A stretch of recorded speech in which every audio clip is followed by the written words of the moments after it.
Bom dia, bom dia.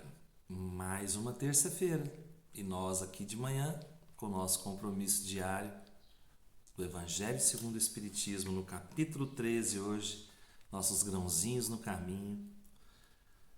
Vamos continuar falando sobre convidar os pobres e estropiados.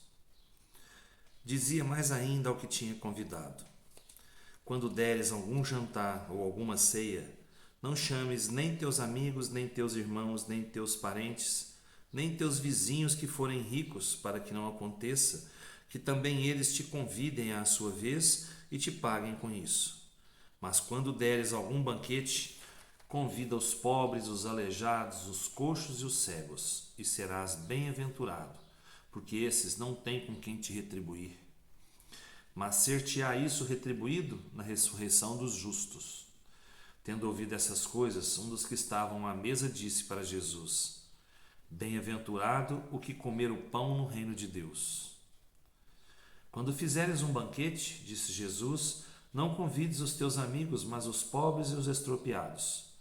Essas palavras absurdas, se as tomarmos ao pé da letra, são sublimes quando procuramos entender-lhes o espírito. Jesus não poderia ter querido dizer que em lugar dos amigos fosse necessário reunir à mesa os mendigos da rua. Sua linguagem era quase sempre figurada, e para os homens incapazes de compreender os tons mais delicados do pensamento, precisava usar de imagem forte que produzisse o efeito de cores berrantes.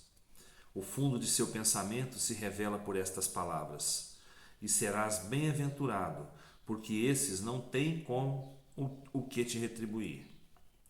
O que vale dizer que não se deve fazer o bem com vistas à retribuição, mas pelo simples prazer de fazê-lo. Para tornar clara a comparação, disse: convida os pobres para o teu banquete, pois sabes que eles não podem te retribuir. E por banquete é necessário entender não propriamente a refeição, mas a participação na abundância de que desfrutas. Essas palavras podem também ser aplicadas em sentido mais literal. Quantos só convidam para a sua mesa os que podem, como dizem, honrá-los ou retribuir-lhes o convite? Outros, pelo contrário, ficam satisfeitos de receber parentes ou amigos menos afortunados que todos possuem. Essa é por vezes a maneira de ajudá-los disfarçadamente. Esses, sem ir buscar os cegos e os estropiados, praticam a máxima de Jesus se o fazem por benevolência, sem ostentação, e se sabem disfarçar o benefício com sincera cordialidade. Muito bem. Aqui Jesus está falando para a gente, outra vez através de parábolas, né? Porque ele gostava de falar por parábolas e precisava falar de uma maneira que o povo ligasse uma coisa na outra, por conta da pouca compreensão que tinham naquela época.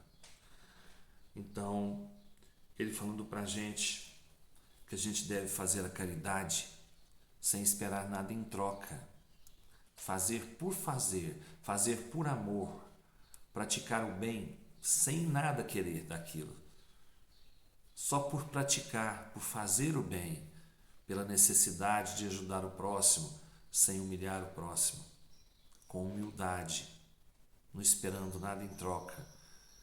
A gente fazer o bem para aquele próximo, sabendo que ele não tem condições de retribuir aquilo que a gente está fazendo por ele no momento, né?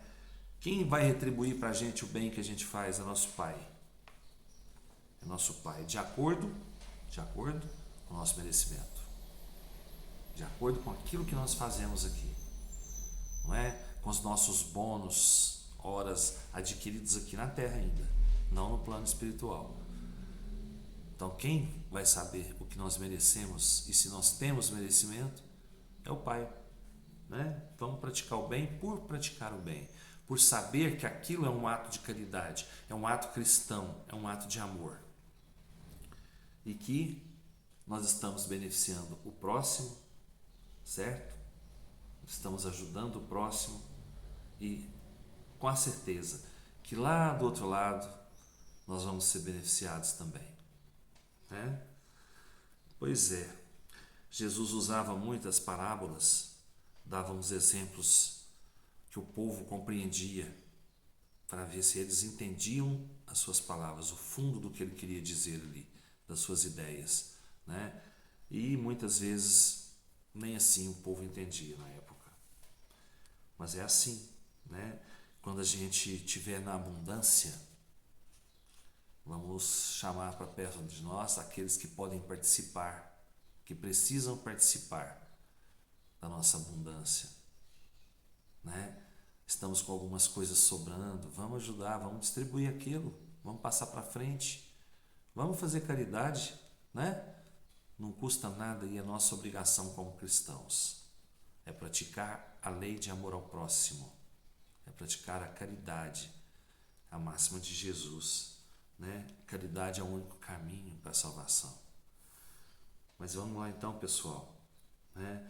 Vamos procurar abrir nossos olhos sempre, olhar aqueles que estão perto da gente. Muitas vezes a gente não consegue enxergar de tão próximos que estão, né? E praticar o bem, levar a eles o que necessitam, né? Às vezes o que eles necessitam está sobrando com a gente. E o que não estiver sobrando com a gente, mas a gente tiver condição, vamos dividir. Igual a leitura de ontem, né? Seria o nosso óbolo da viúva também. Pessoal, boa terça para vocês. Muita luz, muitas alegrias durante o dia, muita paz e harmonia nas suas casas, nos seus corações. Que Jesus nos abençoe e nos fortaleça cada vez mais no caminho que a gente escolheu para trilhar. É o caminho do amor e da caridade. Fiquem com Deus. Até amanhã, se Deus quiser, e eu tenho certeza que Ele quer. Grande abraço.